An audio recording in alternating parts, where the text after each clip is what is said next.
Hola a todos y a todas. Bienvenidos a una emisión de prácticas de distanciamiento. Otra vez acercar el Caribe. Mi nombre es Oscar Leone y hoy conduciré esta nueva conversación.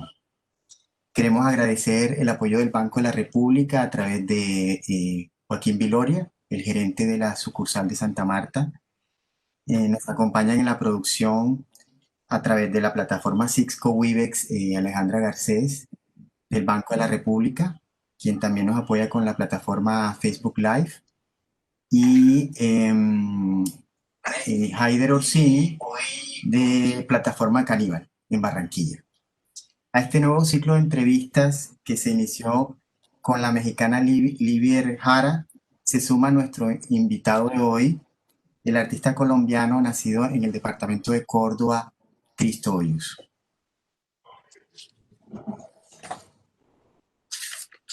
Observador de oído acucioso, agudo, conversador épico, son algunas de los atributos del carácter de nuestro invitado de hoy, Cristo Hoyos.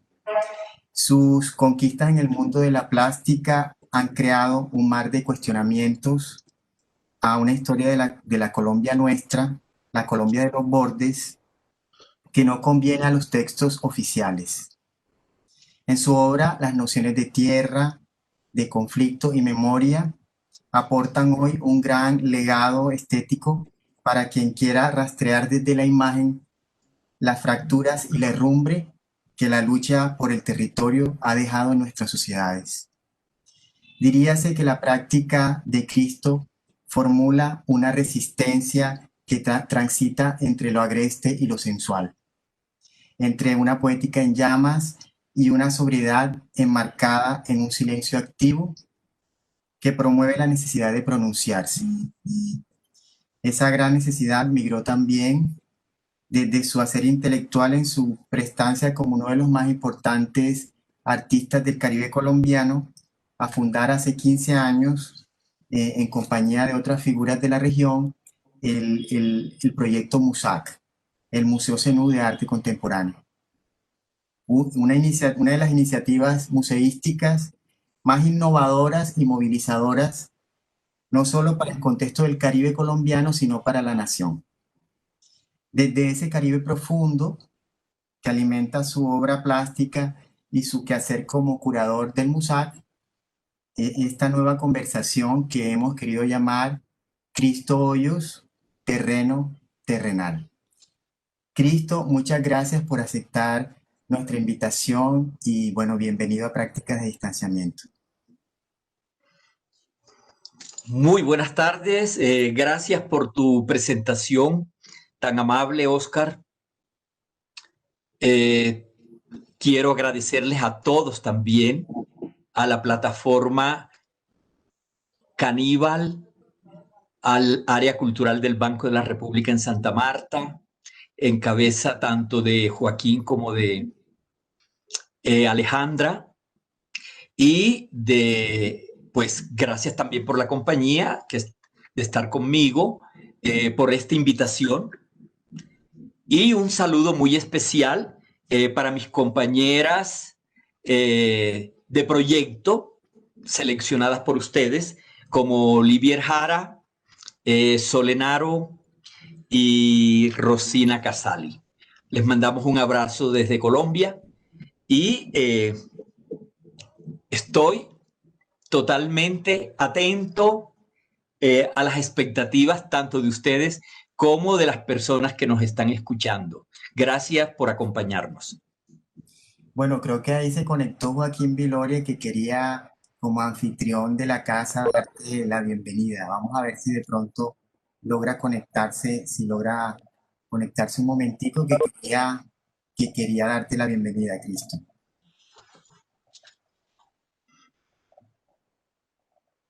Bueno, creo que no Hola, sé, no, parece que no. Entonces, ¿me vamos a escuchas? darle. Ah, ok, ahí está. Sí, te escuchamos. Hola, qué pena, he tenido muchos inconvenientes, como siempre, en esta virtualidad, nos falla siempre la tecnología por X o Y razones.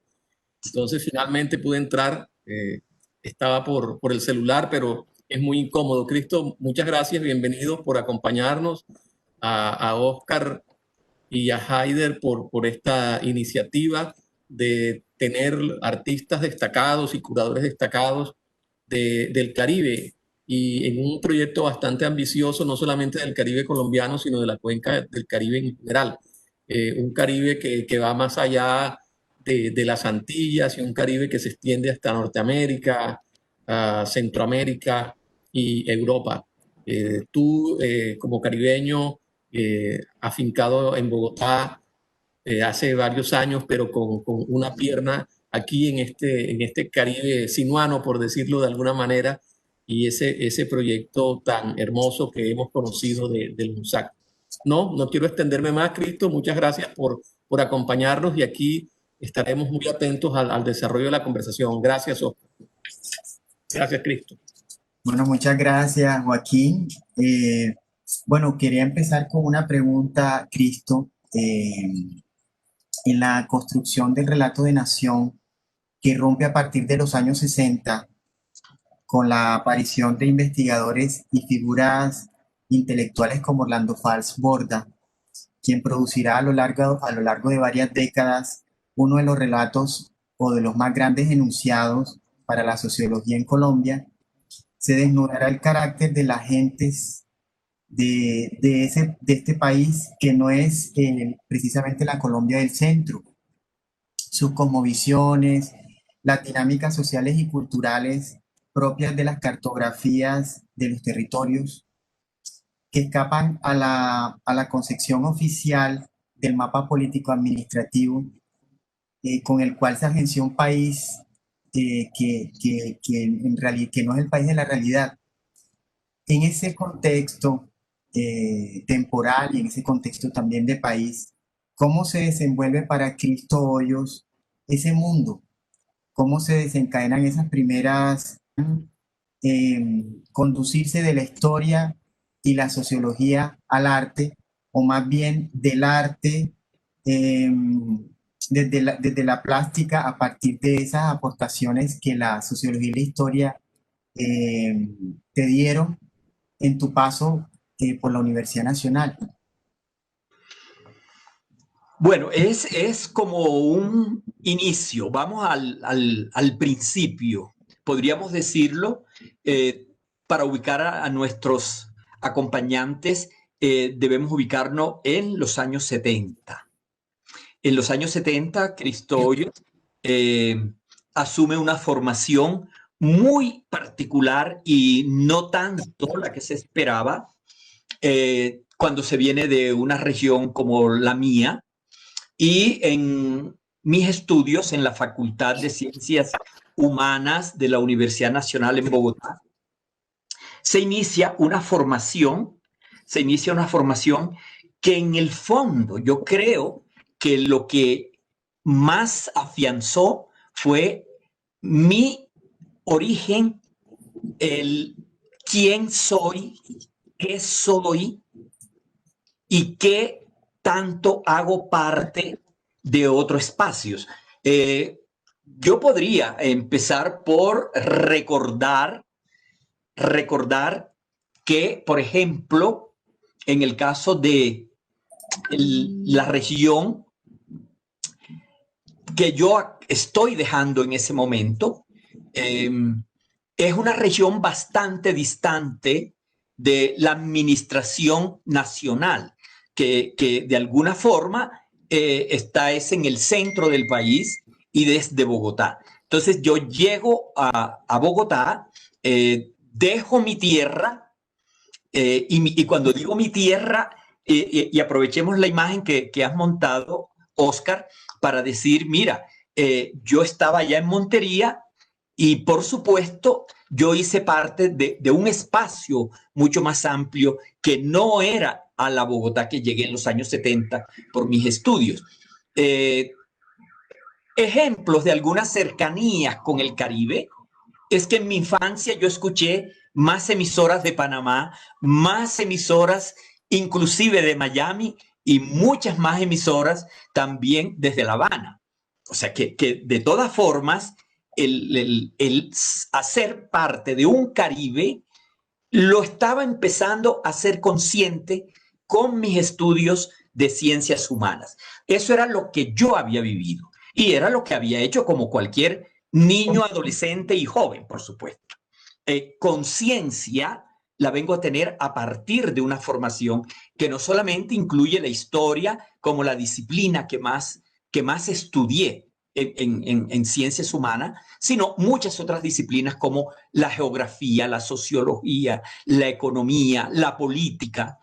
Y de todas formas, el segmento caribeño, la cultura de ese Caribe, en ese momento llega conmigo, la traigo consigo mismo hasta una Bogotá andina en los años 70, cuando creo yo que todavía, inclusive hoy, hay muchos conceptos y muchas miradas y criterios para visualizar lo nacional. Cristo, viendo que eres muy activo en las redes sociales, me topé con una fotografía profundamente bella que tú mismo, eh, vamos a, yo creo que vamos a regresar después a estas imágenes, pero eh, de una fotografía que tú mismo tomaste en 1985, Cristo. Y esa fotografía en tu Facebook la acompaña un poema de Rómulo Bustos, que él mismo te ha dedicado, que se llama Tente allá. Me quiero tomar una licencia con el permiso de Rómulo y el permiso tuyo para leerlo. Tente allá, a Cristo Hoyos. Mi sobrina me advierte que el almuerzo estará un poco tarde, que le dé a Yaya un poco de tente allá. Yaya tiene 100 años y es mi madre. Le doy galletas y un poco de chicheme. La tapa de las galletas muestra un par de bailarinas. Yaya piensa en lo mucho que ha bailado. Canta Charleston, Charleston. Le claquean los huesos mientras se mueve y ríe. Canta el pitirre. Yaya ahora tiene 5 años. Cuando llega el almuerzo, Yaya tiene 3 meses. Le doy la comida con una cuchara. Le trituro la carne con la cuchara. El puré viene bien. Yaya acaba de nacer y da su primer berrido. Yo le limpio la boca con una servilleta y le digo, mira Yaya, una cigüeña en el palito de mamón. Pero Yaya ya no está ahí. Julio 2020, mes 4 de la cuarentena. Cristo, me he tomado esta licencia poética porque encuentro que te conmueven estos grandes gestos que tienen que ver con la existencia, pero pienso que más que con la existencia, con la memoria. Y hablando de la memoria, como si fuera poco, me tomo una licencia más a través de una pregunta que ya es un exceso, pero lo haré como dejándote botado en la mitad de un gran desierto para que salgas de allí como puedas. ¿Qué es la memoria para Cristo Hoyos?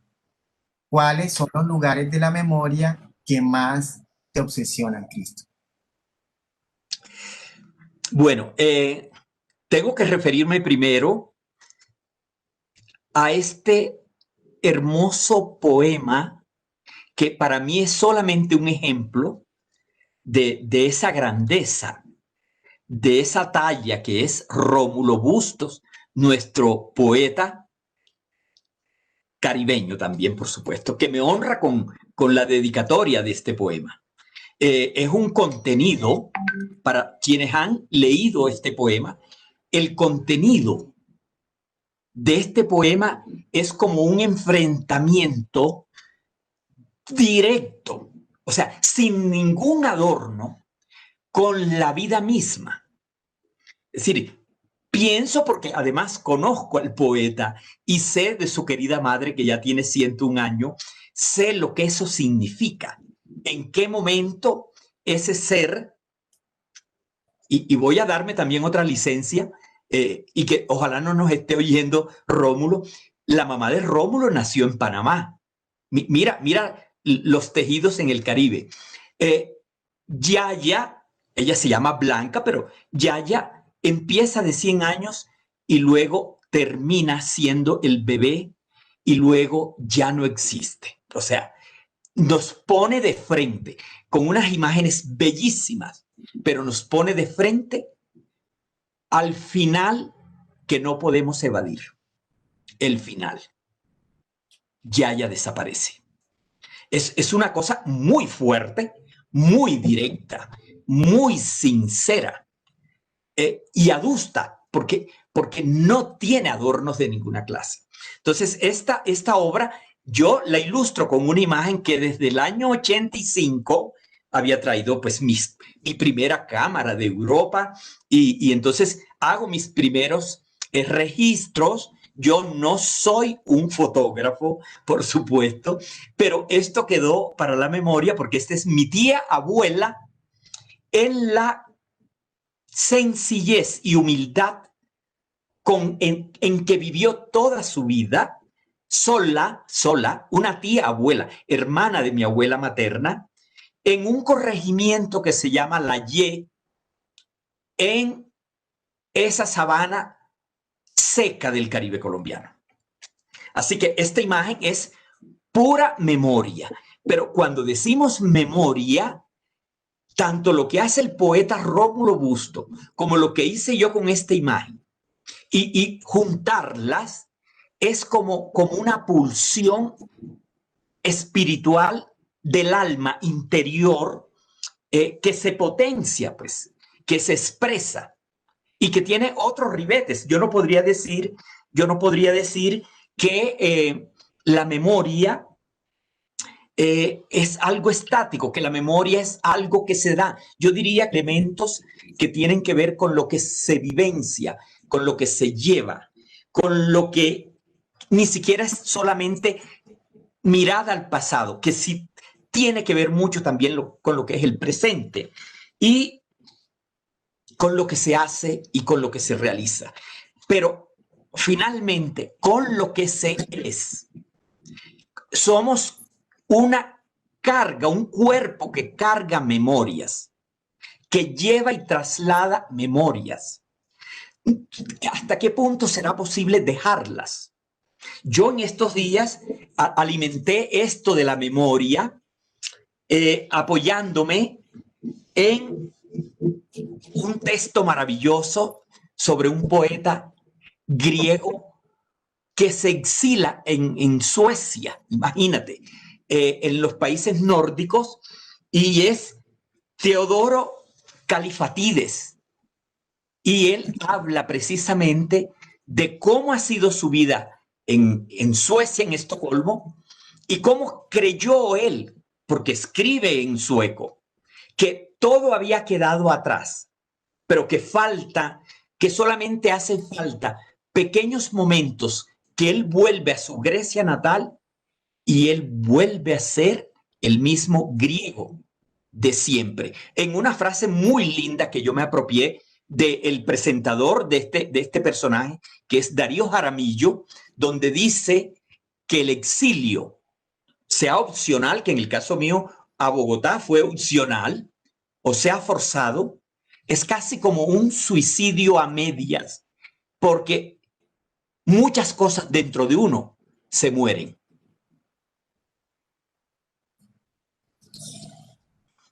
Hay una serie de tu trabajo que me llama especialmente la atención, Cristo, porque corroe con insistencia ese universo silencioso, horrendo, casi atávico, de nuestra violencia fratricida.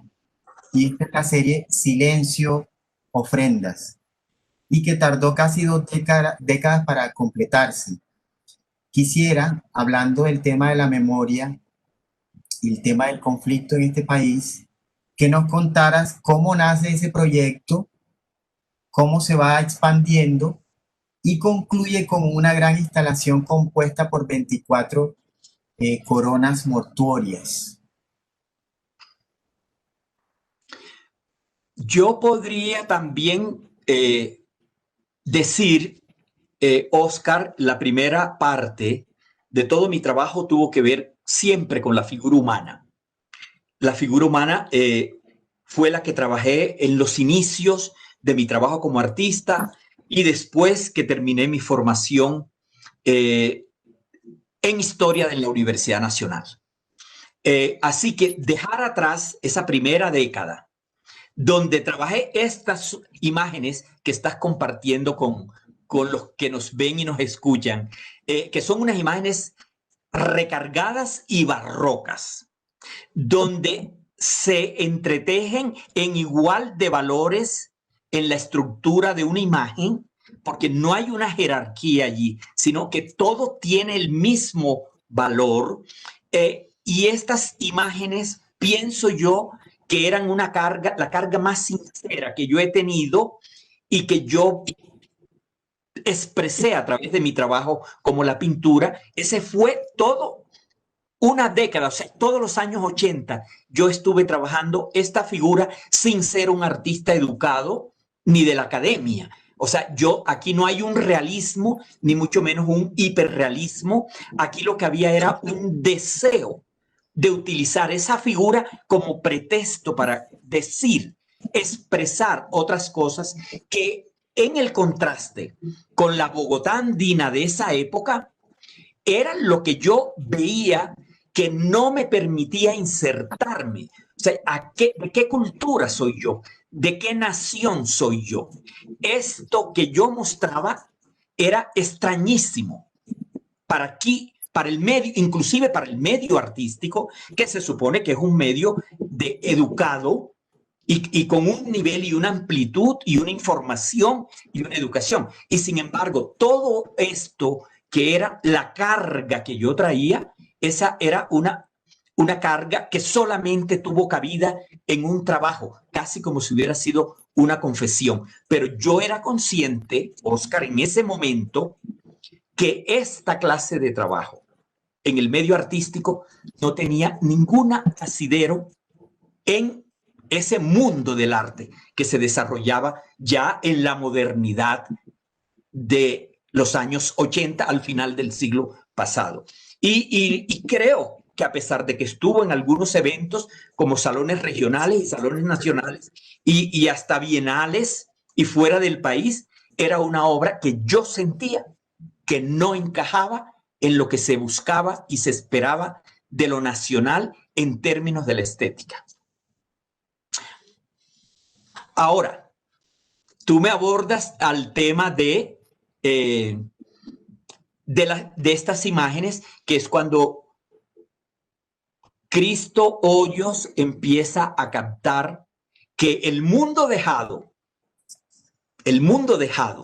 o sea, la provincia que se quedó allá y que yo dejé, esa provincia también cambió. No solamente yo cambiaba acá en Bogotá, sino yo no encontraba, cuando regresaba a la costa, yo no encontraba aquello que yo había dejado y por lo que yo también añoraba la costa. Hay una descomposición, hay una pérdida, una ausencia de cosas que empiezan a darse. Y claro, en ese momento ni era muy explícito el discurso, ni casi nadie hablaba, pero todos sabíamos que había un luto, un silencio, un duelo que nos iba cobijando y que no sabía si era miedo, si era inconsciencia. Y fue cuando empecé a trabajar estos espacios que yo llamo arquitecturas fúnebres y que lo llamé como arquitecturas fúnebres, pero por supuesto que las lápidas que empecé a realizar también, te estoy hablando de hace 30 años, casi 28 años también, y esas lápidas ya tenían nombres de algunos líderes indígenas o de algunos organizadores de las comunidades indígenas nuestras que ya habían sido asesinados. Y por supuesto que detrás de todo esto siempre estuvo como móvil principal, como factor determinante de esa violencia, fue la tierra.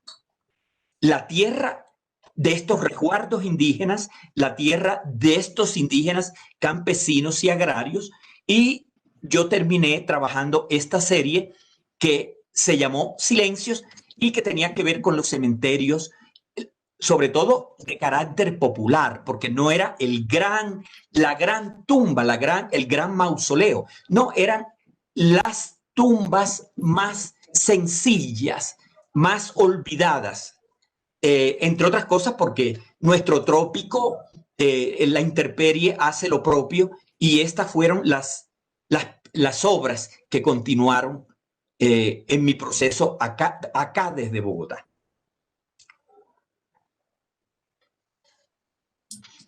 Mira, esta pieza instalada de 36 obras nace y dura como unos 12, 15 años, porque hice una impresión serigráfica de las ofrendas que vienen siendo coronas de muerto, así literalmente, y estuvieron mucho tiempo como una impresión serigráfica. Pero a raíz de que en el Colegio Reyes Católicos, la Embajada de España hizo una mesa redonda sobre la violencia que se vivía en Colombia, en la cual participaron muchos países de la comunidad europea en ese momento.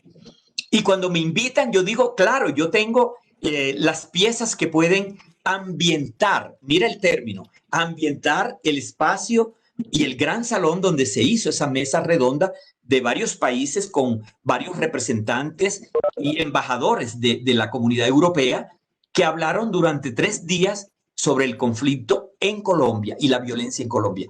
Y estas terminaron guardadas, se descolgaron en sus bolsas plásticas, yo las guardé, y cuando se recrudece la violencia en el país, o sea, cuando estamos empezando el siglo, volví a retomarlas, y fue cuando le di una cierta singularidad a cada una de ellas para volverlas con un peso simbólico todavía mucho más fuerte. Tal como está aquí, las hemos mostrado en Bogotá, se mostraron en otras partes del país, por supuesto, pero yo creo que el montaje más importante, hubo un montaje muy hermoso en la Biblioteca Nacional José Martí de La Habana, pero también lo hizo la Galería La Escuela, de la Escuela de Bellas Artes de la Universidad del Atlántico, que yo creo que fue el montaje tal como lo estamos viendo. Cristo, y yo creo que este trabajo, como casi todo tu trabajo, pone en evidencia algo, creo que lo conversamos un poco, y es que hay algo en tu obra que incomoda, que no está hecho para el sosiego, como esa niña que mostramos en una de las primeras imágenes, vestida de angelito, de tu temprana pintura, que ya expresaba una extrañeza, por ejemplo, o un montón de coronas como estas, que no están hechas para dar consuelo, sino para insistir, que seguirán llegando porque no hemos hecho lo suficiente para parar el conflicto. O todas esas patas de ganado que ahorita vamos a mostrar, que a más de un señor o señora de bien de este país le recuerdan ese olor a estiércol que no pueden quitarse de las ropas cuando vuelven a la casa, cuando vuelven a casa. ¿Cómo se filtra una obra así en esa escena del arte, a veces tan esnovista, me atrevería a decir, y tan aséptica como la de Colombia? ¿Cómo esa obra termina siendo convocada, como tú dijiste hace un rato, por algunas bienales, por los salones nacionales? y en otros ámbitos el circuito, donde muchas veces no ha sido entendida, pienso yo, en la profundidad que tiene. ¿Cómo has logrado, cómo lograste infiltrarte, cómo lograste penetrar en ese universo seguramente bastante resistente a una obra como la tuya que tiene esos visos de incomodidad? Oscar, yo creo, yo creo que no lo hemos podido lograr. Y ¿sabes qué es lo que sustenta que hemos fallado en ese logro? Que precisamente seguimos en el ciclo de violencia. Porque nos repudia, por ejemplo, una imagen que significa una ofrenda, que significa un duelo, un luto, la muerte. Pero si nos convocaran a tomar las decisiones que se deben tomar para parar un conflicto, para parar un baño de sangre que ha sido selectivo, todos los colombianos no hemos estado de acuerdo. Entonces, mucho menos puedo decir yo que lo logro desde la plástica. Claro que nadie quiere tener una corona de estas, porque la gente sabe lo que eso significa. Entonces, de alguna forma, eso en el fondo me satisface. ¿Ve? Porque me da más optimismo. Y no a eso que se llegó, que era que veíamos como lo normal y lo cotidiano la mortandad diaria. ¿Ve? Pero este muro, que si tú lo ves ahí, te recrea todos esos grandes pabellones que se han construido para enterrar despojos de los NN, y eso está en todos los pueblos y las ciudades de Colombia, porque todos hemos aportado cadáveres y muertes. Sin embargo, el país no se decide por la paz, sino por la violencia. O sea, esa es nuestra realidad. Ahora, que no la aceptemos y que en el circuito del arte, que es lo grave, tampoco tenga cabida, esto deja mucho que pensar a nosotros como individuos y a nosotros como sociedad. Hablando del circuito del arte, Cristo, cuando comenzamos a hablar de esta conversación, que íbamos a tener esta conversación, coincidimos que hay un proyecto que está unido de manera indisoluble a tu trabajo como artista y como investigador. Y este es el proyecto de MUSAC, el Museo Zenú de Arte Contemporáneo. Al hablar de MUSAC es hablar del contexto que rodea este proyecto, dentro de una especificidad que subraya la necesidad de una región de autorreconocerse y de reconocerse con una Colombia que se niega constantemente a sí misma, ¿no? Y que a la vez también niega una historia, un pasado, nuestro pasado prehispánico, a través de ese patrimonio material e inmaterial que hasta apenas hace unos años comenzó a ser reivindicado. En todo ese contexto, ¿cómo se hace patente ese diálogo de MUSAC con el patrimonio y las tradiciones de una de las regiones de Colombia más vivas en términos culturales, como la del Valle del Río Sinú y el río San Jorge, que es tu tierra, que es ese lugar? Sí, el proyecto MUSAC, Museo Zenú de Arte Contemporáneo, a tal como lo ves escrito allí, como ustedes lo ven, MUSAC, eso es lo más opuesto a cualquier símbolo de cualquier museo, sobre todo de arte moderno y contemporáneo en todas las ciudades de América Latina. Por supuesto, yo creo que es lo más singular, lo más diferente que se ha podido diseñar y que de alguna forma lo que me impacta a mí mismo es que hayamos logrado sobrevivir 15 años. En esta región que ustedes están viendo, que si observan, ese fue el gran departamento de Bolívar, el viejo departamento de Bolívar, que nosotros vamos desde el río Magdalena hasta el Golfo de Urabá, y en ese segmento de Caribe, de tierra colombiana, allí no había ningún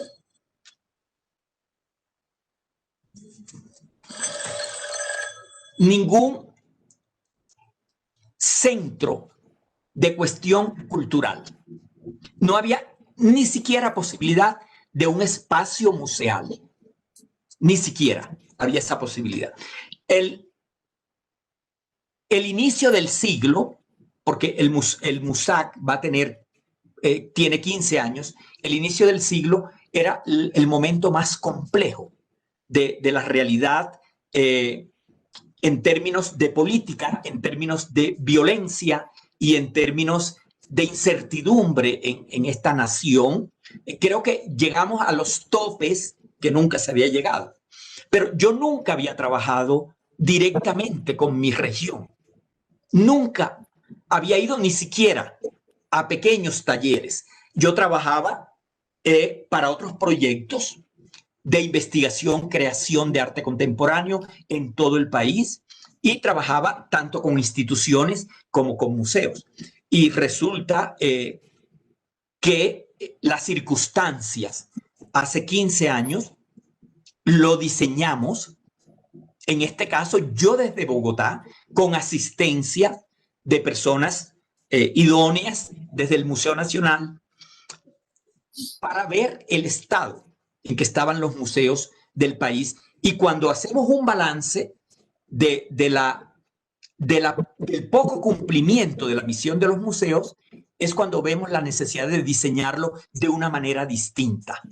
Entonces es un museo totalmente atípico, es un museo, es una fundación sin ánimo de lucro, totalmente de iniciativa privada de 7 amigos y compañeros míos que iniciamos el proyecto como un sueño, como una quimera, que nunca imaginamos que íbamos a estar tanto tiempo.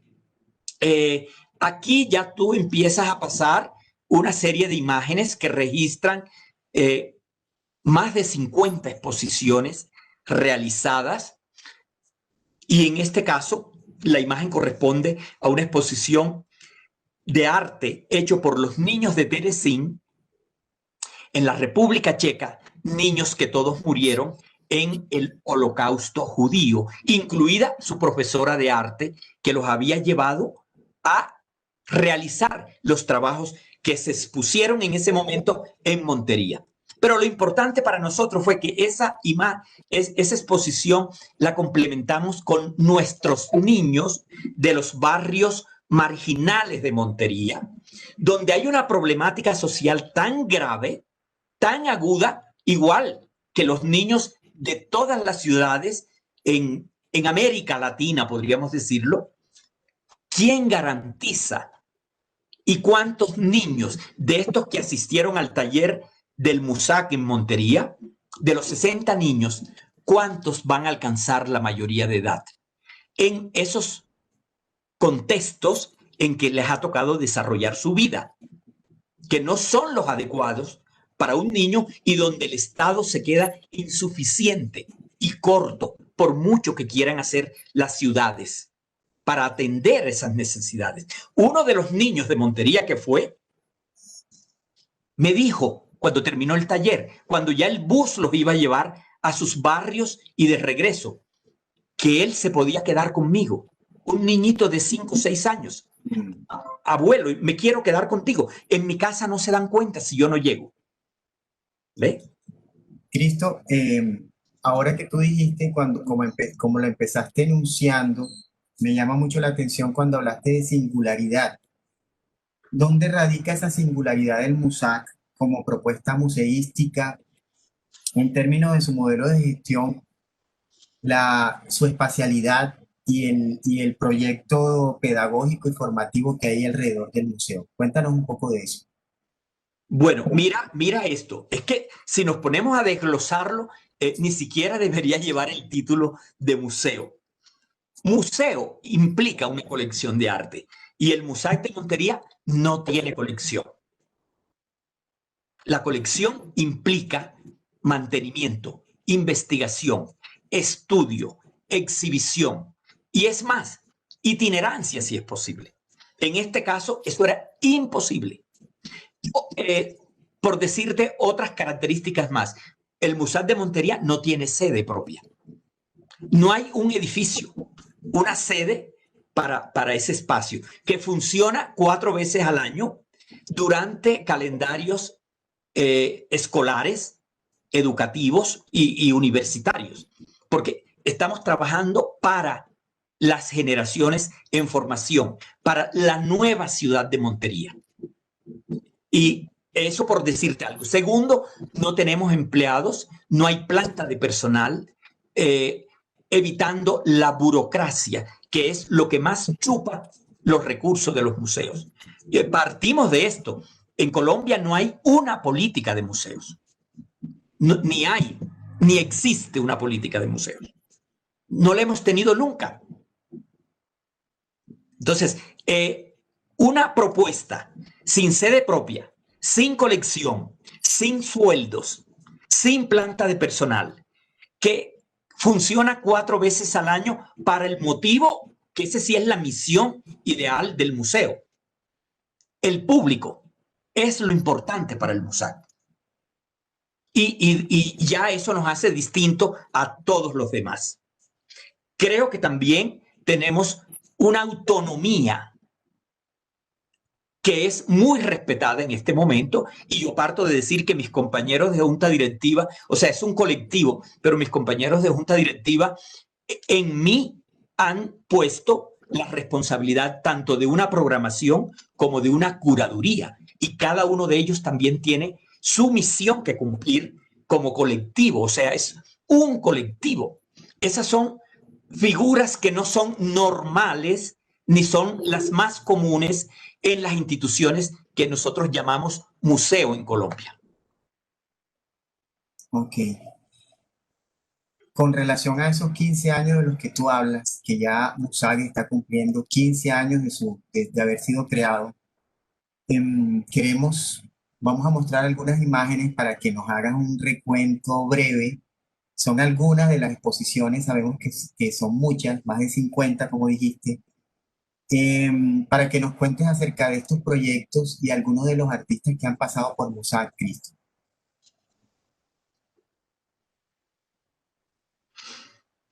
Bueno, esta es una imagen muy hermosa de una exposición que además tuvo un título maravilloso. Se trata de la exposición de las fotografías de Sadi González. Ese fotógrafo famoso en Colombia por el Bogotazo. Y mira cómo se llamó esta exposición. Una luz en la memoria. Hablando de lo que me planteaste como memoria. ¿Y a qué nos mandó esta exposición? ¿A qué nos invocó en el departamento de Córdoba? El departamento de Córdoba en el año 52 es creado como un nuevo ente territorial y administrativo, segmentando una región como la que habíamos visto en el mapa amarillo que tú presentaste, Oscar, que esa región hizo parte de la cultura zenú. Acá se fragmentó en términos políticos y administrativos, teniendo a pesar de todo la misma cultura de fondo, de inicio, que fue la cultura de los pueblos zenúes en esa región. Aquí los monterianos celebramos ese día, recordar cómo era nuestra ciudad de Montería hacía 60 y pico de años, porque Sadi González hizo el registro y ahí están las tomas de la parte, oficial, institucional, los festejos populares y algunas características que teníamos en esa época. Puedo decir algo como para mirar a ver qué tanto hemos avanzado. En el momento en que se funda ese departamento, se inicia el departamento de Córdoba, en nuestro departamento, el 90% de la población no sabía ni leer ni escribir. O sea, teníamos un nivel de analfabetismo altísimo. Eso hay que tenerlo en cuenta. 60 y pico años después, para entender algunas de las relaciones que todavía se mantienen a pesar de todo en el departamento de Córdoba. Y hemos avanzado en mucho, pero igual las circunstancias dejan su sello, la historia deja su sello. Bueno, en el caso de la siguiente imagen, me alegra mucho que hayas escogido también la imagen de un artista estupendo que fue, yo lo descubrí en la Bienal Coltejer de Medellín, y esta fue una de sus obras más contundentes, y pienso que una obra contundente en la historia del arte del país, que se llama Primera Lección. La fotografía es muy linda en la medida que tenemos niños de colegios y que tienen que enfrentarse con esa secuencia que decía Bernardo Salcedo: no hay cóndores, no hay abundancia, no hay libertades, no hay canal, no, es decir, la riqueza, no hay patria. Entonces, mira todo este significado, una obra que tiene 40 años, ¿ve? Sí, en esto Musag lo que ha hecho es volver atrás la memoria, mirar quiénes éramos, porque nos habíamos perdido en arte, en términos de arte, nos habíamos perdido la modernidad. No sabíamos de las instalaciones ni del arte conceptual de un Bernardo Salcedo. Aquí, esta es también una obra maravillosa. Mira, y qué ironía que vamos a hablar de esto hoy. Una obra maravillosa de nuestra artista pionera, Débora Arango, que tiene mucho que ver con México. Así que para mis amigas Livier y Sol, Débora Arango, allá se llama la Casa de la Cultura, el espacio cultural de la Embajada de Colombia en México se llama Débora Arango, y aquí también tenemos en Bogotá la Galería Débora Arango, y Débora Arango como una de las mujeres pioneras en arte en Colombia, y sobre todo el carácter de su obra tan contestatario y tan insolente en una de las regiones más confesionales y conservadoras como es el departamento de Antioquia. Y esta obra es totalmente oportuna hoy. Y en el caso de Débora Arango, esto tiene 70 años. Llevamos la exposición completa de Débora Arango. Esta obra también fue una cosa muy especial. Voy a remitirme que esta obra de Jaime Ávila estuvo en la Bienal de La Habana hará 10 años ya, o un poquito menos, cuando nosotros esperamos que la obra viniera de la Bienal de La Habana para mostrarla en el Musag de Montería. Las personas que tienen guantes blancos y que están manipulando la obra, porque la obra vienen unos cartones y hay que armar las cajitas, y luego se arman los cubos que conformaban la exposición. Estas personas que usó Jaime Ávila son desmovilizados del paramilitarismo en ese proceso que se hizo en Colombia en Ralito. Esos chicos que están allí, todos eran paramilitares. La sensación de ellos ponerse guantes blancos, de estar impecablemente limpios para manipular una obra de arte, yo creo que ha sido de las cosas que más les ha golpeado a ellos mismos. Y hay una ironía. Cada cubo de estos que llevó nuestro amigo Jaime Ávila, cada cubo de estos representaba una ciudad de América Latina, porque él hace las tomas en favelas, tugurios de estas megaciudades nuestras, y había una de esas ciudades que las fotos habían quedado oscuras, pero era por la condición real del barrio marginal en Tijuana, México, y esas, cuando le dijimos a ellos que escogieran qué ciudad querían armar, ninguno de ellos quería escoger la ciudad oscura. Todos escogieron la ciudad que tuvieran colores y que fueran luminosas. Eso marcó un hito. Esta pieza también fue muy importante. Esto fue el trabajo, uno de las tantas proyectos que ha desarrollado Clemencia Echeverry, sobre todo dedicada al video y a las instalaciones. Y nosotros seleccionamos, de toda la obra de Clemencia, seleccionamos esta que se llama Sacrificio. ¿Por qué?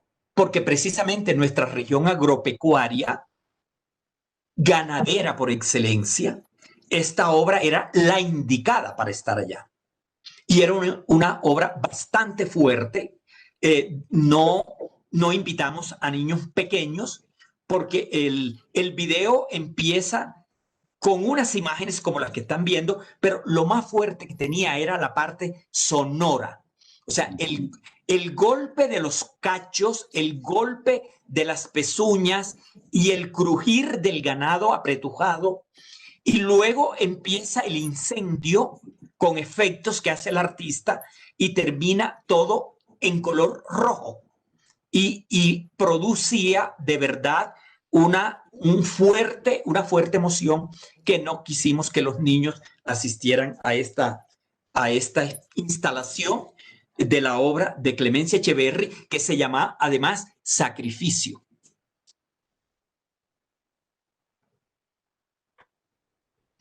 Y bueno, yo creo que en la feria de Arbo pasada en Bogotá, fue clave haberme encontrado, y me emocionó mucho, a Carlos Castro Arias, un artista colombiano que vive ahora en Estados Unidos. Y Carlos nos acompañó en el MUSAC también. Y esta fue una de las piezas que llevamos, que se llama Alegría. Para mis amigos que me están escuchando, quiero decir que Alegría es una delicia que venden las palenqueras nuestras en nuestras calles, y muchas otras personas la preparan con maíz, y el maíz con miel de panela, y es una de las golosinas de las que nosotros no nos quisiéramos perder nunca, sobre todo los niños, y es una golosina hecha con maíz y que están en las puertas de los colegios, por ejemplo, y se llaman alegrías. Pero aquí la ironía de este artista es que están construidas con los dientes que son la huella maxilar, son la ayuda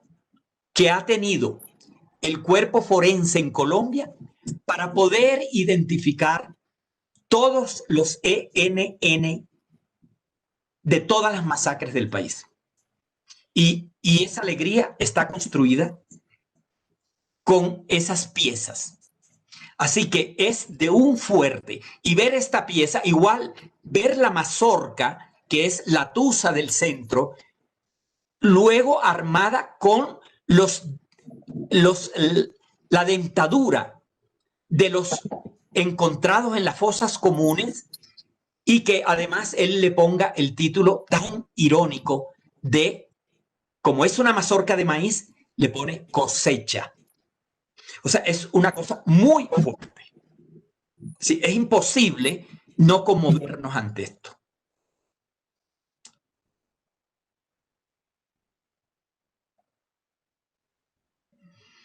Bueno, esto me emociona mucho, esta obra que de alguna forma ya tengo que decir que una de las personas que integraron ese colectivo, ella murió y muy joven. Irma Pinzón murió, pero ese colectivo eh, se armó alrededor de Musac, allá en Montería.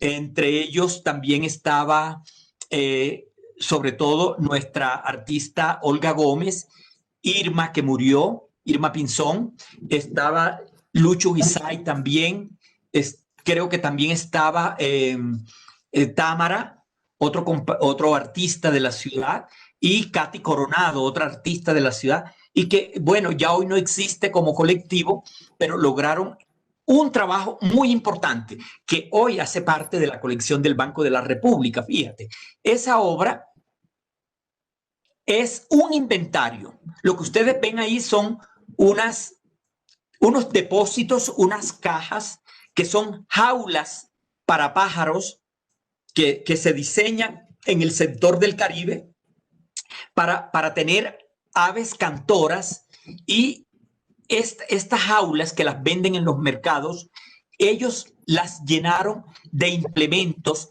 propios de la cultura embera. La cultura embera estaba extendida tanto en la cabecera del río, donde nace el río, como extendida, y además vivía del río Sinú, cuando se va a desarrollar una gran represa que se terminó desarrollando a pesar de todos los estudios que se hicieron y que preveían la catástrofe de lo que podía pasar.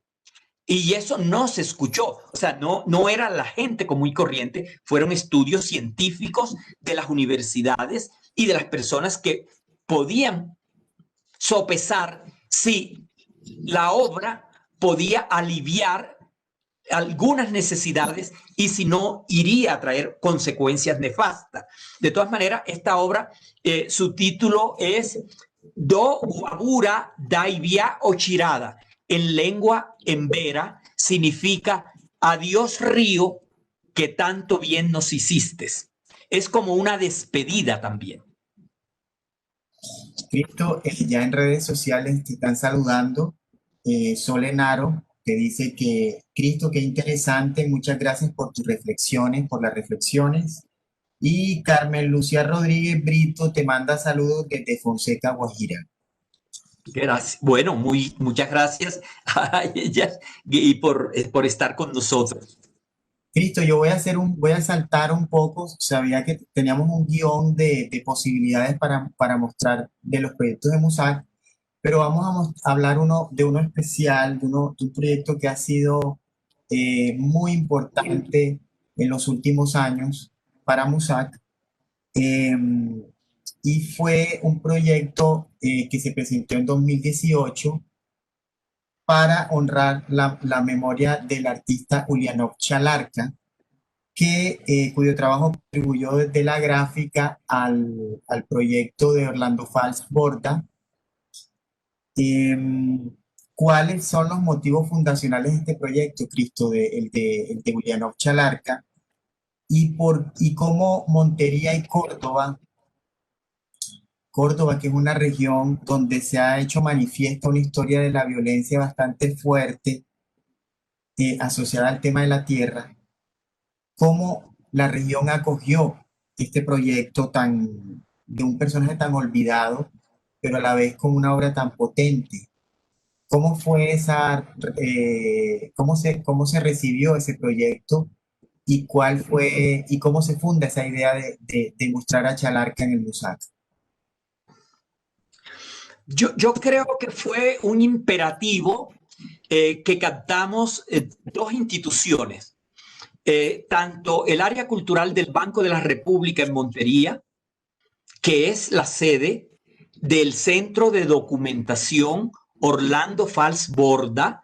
Quiero exaltarlo mucho porque es casi que un patrimonio de la ciudad. O sea, es un privilegio que seamos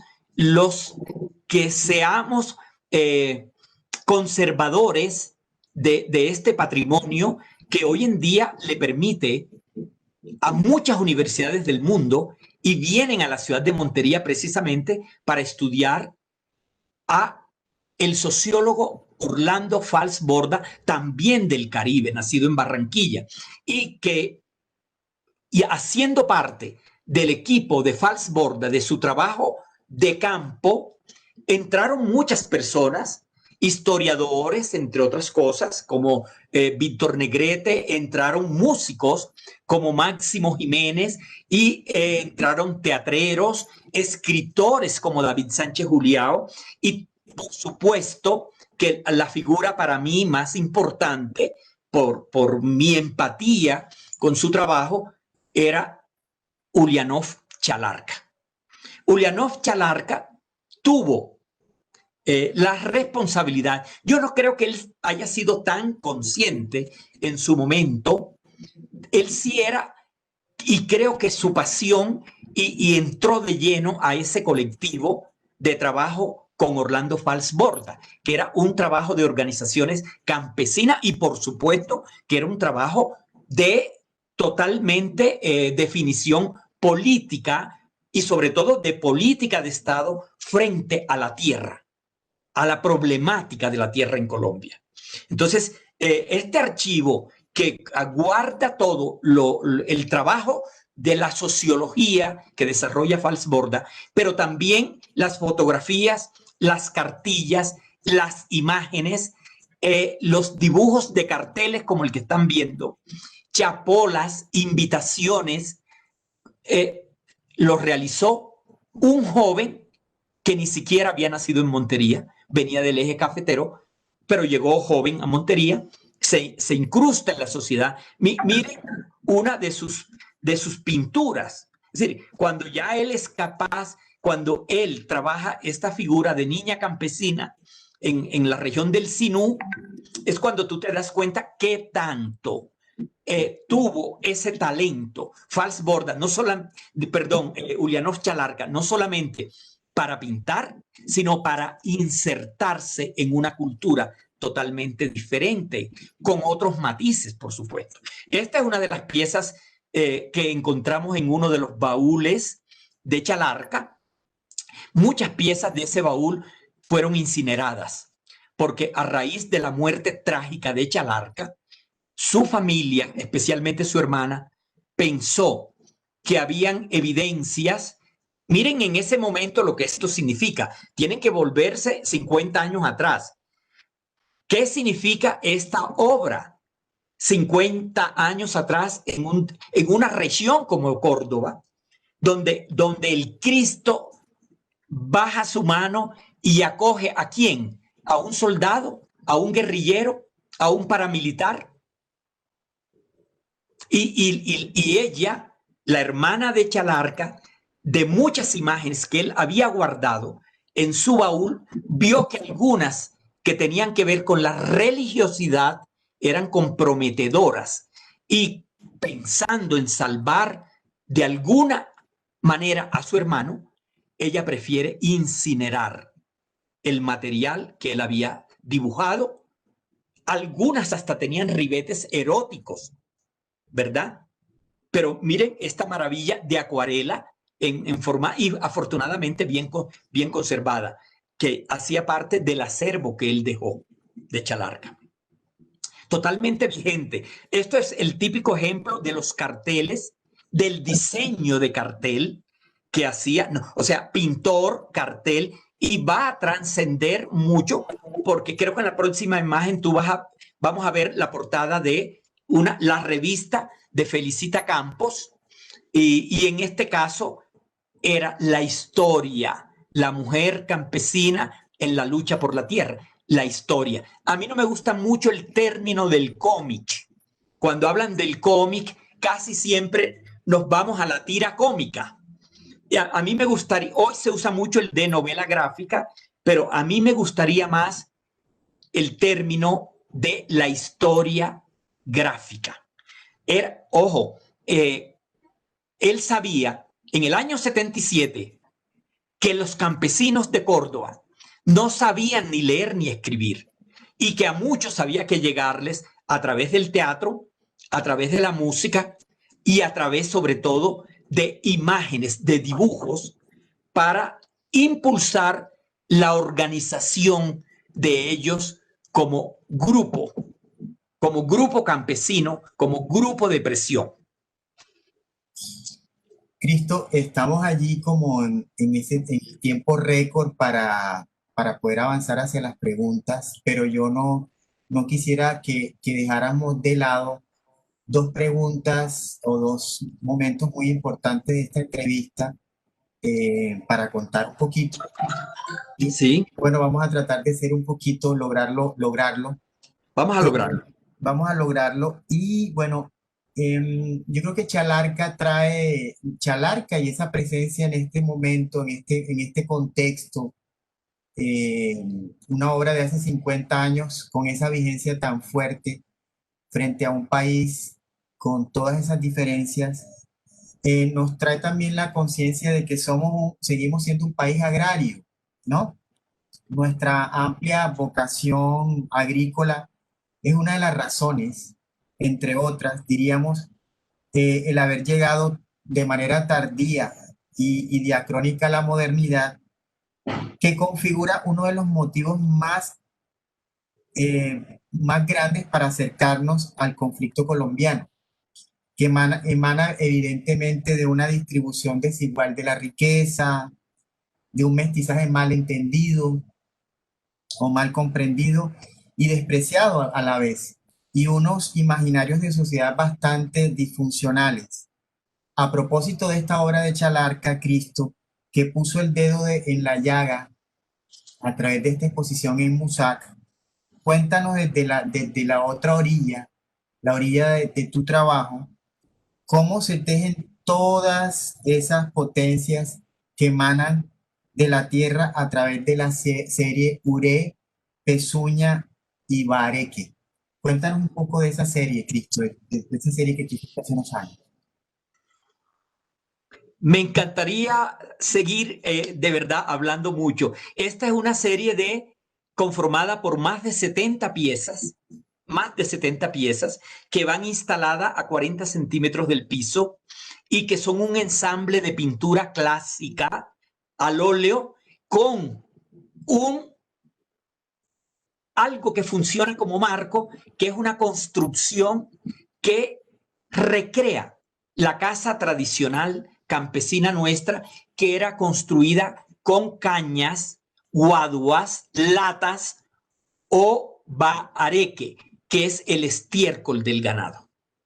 Entonces, esta síntesis, este zócalo, porque es un zócalo, imagínense la secuencia de 70 piezas, también se complementa con un sonido que tiene que ver con animales, con el ruido de los animales en los corrales, en los chiqueros y en los campos nuestros, pero mezclado con cantos religiosos. O sea que hay algo profano y algo religioso en esa pieza. Por ejemplo, aquí en Colombia fue expuesta en el Museo de la Universidad Nacional. Y esta pieza es el resultado de un trabajo de campo de Cristo Hoyos como historiador, como investigador, en el Palenque de Uré, donde se fusionan dos culturas como son los embera, catíos, y los afro, que llegaron huyendo de los esclavistas desde las minas de Antioquia, por un lado, y de los esclavistas de Mompox y de Cartagena. O sea que en Uré se asientan estas dos matrices de la cultura nuestra, que son lo afro y lo indígena. Pero las dos culturas no tenían problemas porque el concepto de propiedad privada en ellos no existía. Era la propiedad colectiva y existía, por supuesto, era el trabajo comunitario de todos.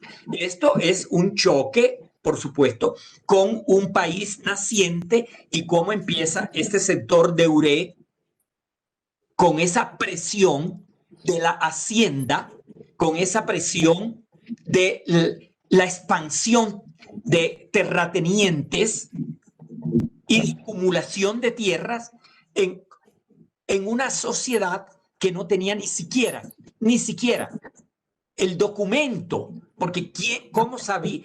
¿Por qué motivo los indígenas debían tener la propiedad legalizada de sus predios que habían sido ancestrales para ellos? Entonces, esto fue presa fácil.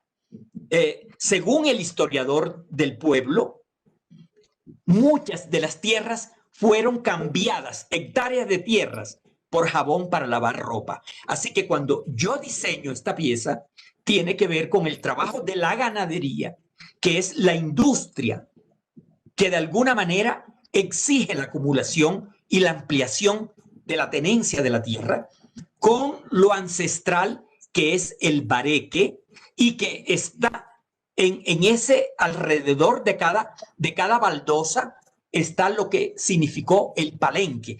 Hoy en día, en los antejardines de los barrios populares de Uré, las personas todavía siguen cercando como si fueran pequeños o bajitos palenques, de poca altura, pero a la manera del palenque. Entonces, esta pieza para mí es muy significativa.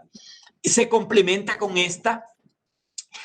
Nosotros hicimos una residencia de artistas en Uré y allá estuvimos un buen tiempo en cercanía con los indígenas, con los afros y viendo también los avances en el término de la etnoeducación que se implementaba en ese momento.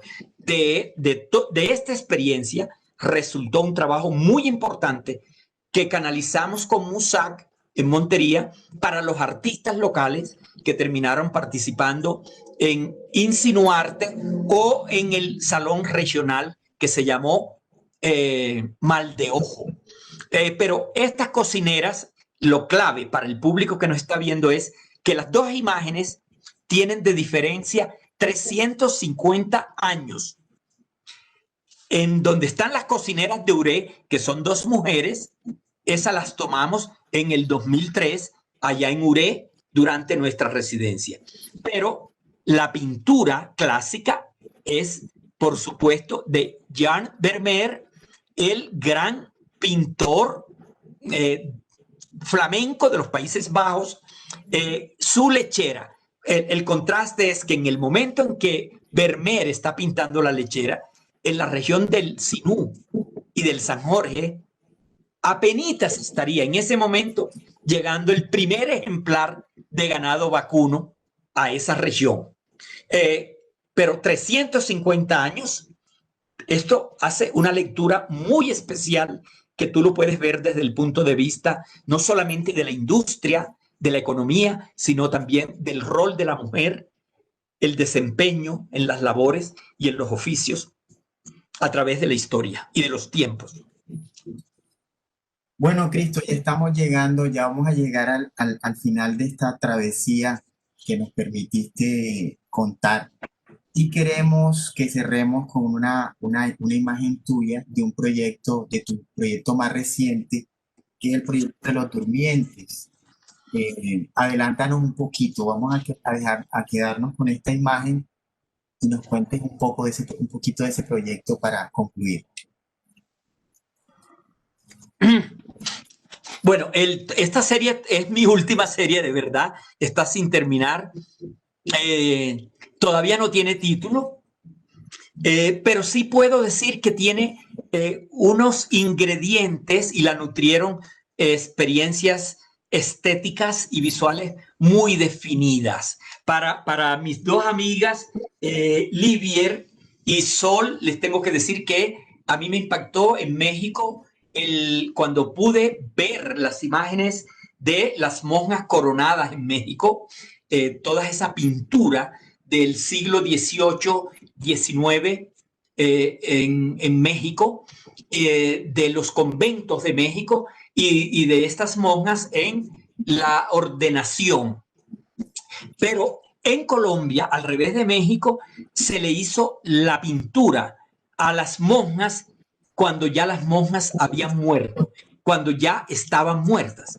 Y los artistas que hicieron estas obras debieron realizarlas teniendo en cuenta las circunstancias de los conventos nuestros hace tantos años y el estado tan deplorable, higiénico y de salud en que terminaban estas mujeres en esta misión que cumplieron y cómo debían hacer la obra, el retrato, en, digámoslo así, en corto tiempo, porque el cadáver no daba espera.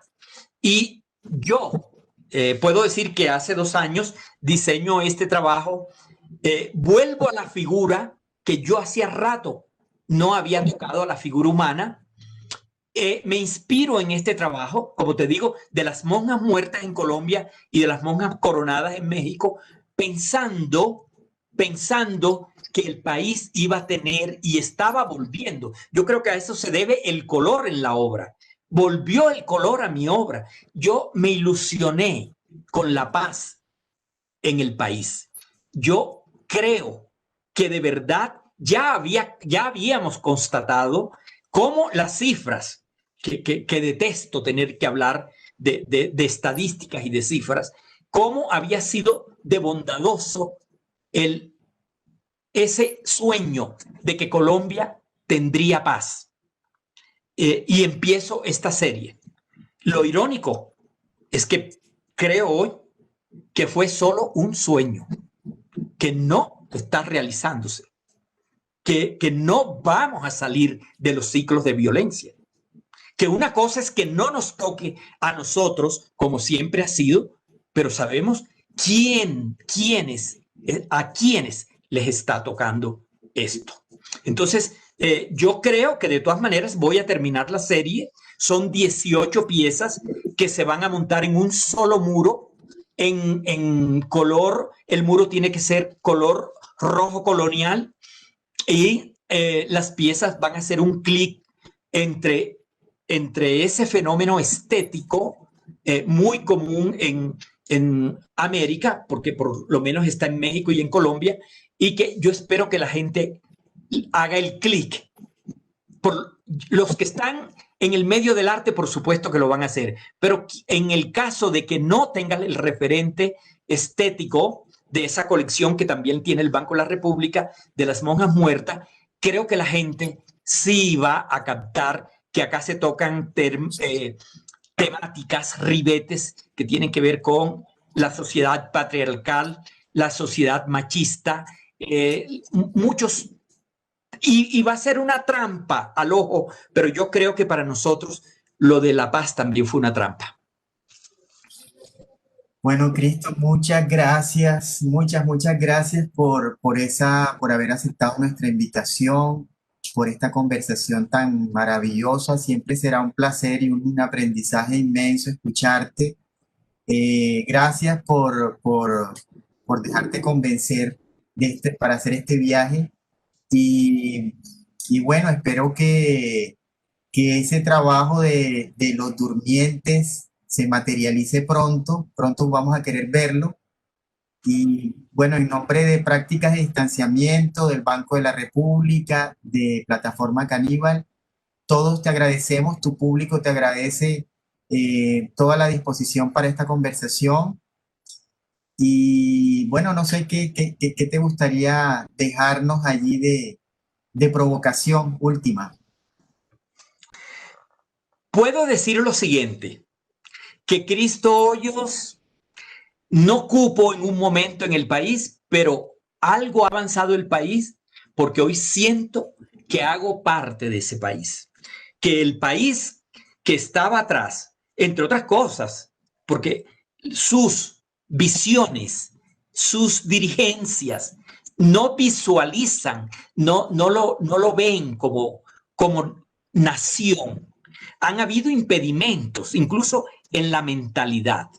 Pero yo creo que hoy los de la región, los de las localidades, sí hacemos parte de la nación, primero que todo. Segundo, que Musac fue un sueño. Musac era una quimera, era una estrategia para ganarle a esas talanqueras y a esos adversos y seguir nosotros diciendo que creemos en la educación y creemos en el arte como transformación. Y que al final no hay diferencia entre mi trabajo como artista y haber yo tenido el privilegio de aprovechar Mossack y de identificarme con la obra de artistas como tú, incluido tú, Oscar, porque tu obra también ha sido una obra acogida en el país. Por supuesto, los premios que ganaste el año pasado, y fuera de eso también te tuvimos allá. Entonces, todo esto me ha permitido a mí que mis ideales, mis sueños, se puedan realizar a través del trabajo de otros artistas. Y que ese sueño que tuve en esta última serie, que soñé con un país con más colorido, con más paz, ojalá y lo logremos. Está retardado, está atrancado, pero yo creo que la humanidad no involuciona y no echa reversa. Yo creo que lo vamos a lograr. Gracias. Muchas gracias, Cristo. Bueno, nuestra próxima invitada en la emisión siguiente es Solenaro. Los invitamos el próximo jueves 17 de septiembre a una nueva conversación de prácticas de distanciamiento. Y bueno, espero que nos volvamos a encontrar pronto, Cristo. Muchísimas gracias a todos, especialmente a mi primo Osvaldo Miranda, que por ahí lo veo. Sí. Y a Nancy, su maravillosa compañera. Conocemos tu trabajo, la trayectoria y todo lo que has logrado en muchos años. Para mí, que soy de Sahagún, me siento orgulloso de tenerte como uno de los mejores artistas, no solamente del Caribe, sino de Colombia. Un abrazo grande y felicitaciones por tu obra y por lo que vendrá. Abrazos. Abrazos.